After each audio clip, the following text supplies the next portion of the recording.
YCP MLC Duvvada Srinivas వానిల episode continue అవుతూనే ఉంది. 10 రోజులు అవుతున్న రోజుకో ట్విస్ట్తో కొత్త మలుపు తిరుగుతోంది. వానితో తాను కలిసి ఉండే ప్రసక్తి లేదని తేల్చి చెప్పారు దువ్వాడ శ్రీనివాస్. డివోర్స్ నోటీసులు పంపించారని, కోర్టులో కేసులు వేసిన నేపథ్యంలో న్యాయస్థానం తీర్పు కట్టుబడి ఉంటారని చెప్పారు.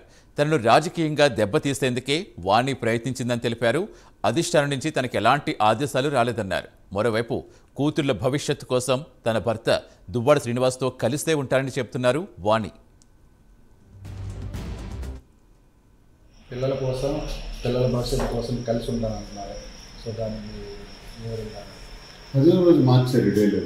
మొదటి రోజు ఏమొచ్చి చెప్పారంటే, పిల్లల్ని తండ్రి దగ్గరికి పంపిస్తే తండ్రి కనీసం తలుపు తీయలేదు అని చెప్పారు. రెండో రోజు పిల్లలు వాళ్ళు వెళ్ళారే తప్ప నాకు సంబంధం లేదు, పిల్లలు వద్దని కూడా నేను చెప్పాను, వాళ్ళు వెళ్ళారు, నేనేం చేస్తానండి అని. మూడో రోజు ఏమో తనే వచ్చి తలుపులు పగలగొట్టి పవర్ బ్లేడ్స్తో డోర్స్ కట్ చేసి లోపలికి ట్రెస్ పాస్ చేశారు. నాలుగో రోజు నువ్వు ఎమ్మెల్సీగా రాజీనామా చేయాలి. ఐదో రోజు టెక్కల్ నుంచి నువ్వు పోవాలి, టెక్కల్లో ఉండకూడదు, నువ్వు ఎక్కడ ఎవరితోనే తిరుక్కో, ఎవరితోనే ఆ మాధురి మీద నేను అన్నాను కాబట్టి ఆ మాధురితో నువ్వు తిరుక్కో, కానీ టెక్కల్లో మాత్రం వద్దు, పలాసలో నువ్వు ఉండు అంటే ఒక భార్య ఇలా అనొచ్చా? ఇష్టానుసారం మాట్లాడి ఆఖరికి ఏవి కావు ఆస్తులు అంటే ఎమోషనల్గా స్టార్ట్ చేసి బ్లాక్మెయిల్తో స్టార్ట్ చేసి ఆఖరికి ఆస్తుల మీదకి వచ్చారు. ఓకే, చుట్టాలు బంధువులు అందరూ వచ్చారు, వాళ్ళు వచ్చి నాకు చెప్పాల్సింది చెప్తూ ఒక 5 డిమాండ్లు తెలియజేస్తారు.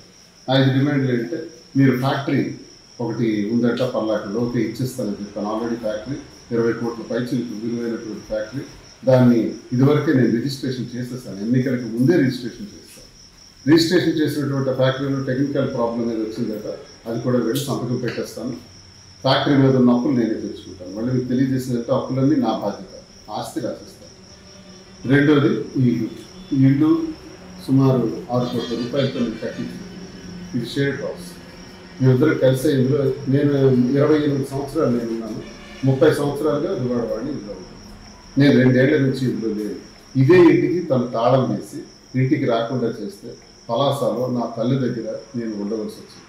1 ఏడాది కాలం తర్వాత మా తమ్ముడు దువ్వాడ శ్రీధర్, అలాగే చింతాడ పార్వతీశ్వరం గారని రిటైర్డ్ ఉపాధ్యాయుడు సహాయ సహకారాలతో వాళ్ళ స్థలం ఉంటే ఈ స్థలంలో నేను ఈ నిర్మాణం చేశాను.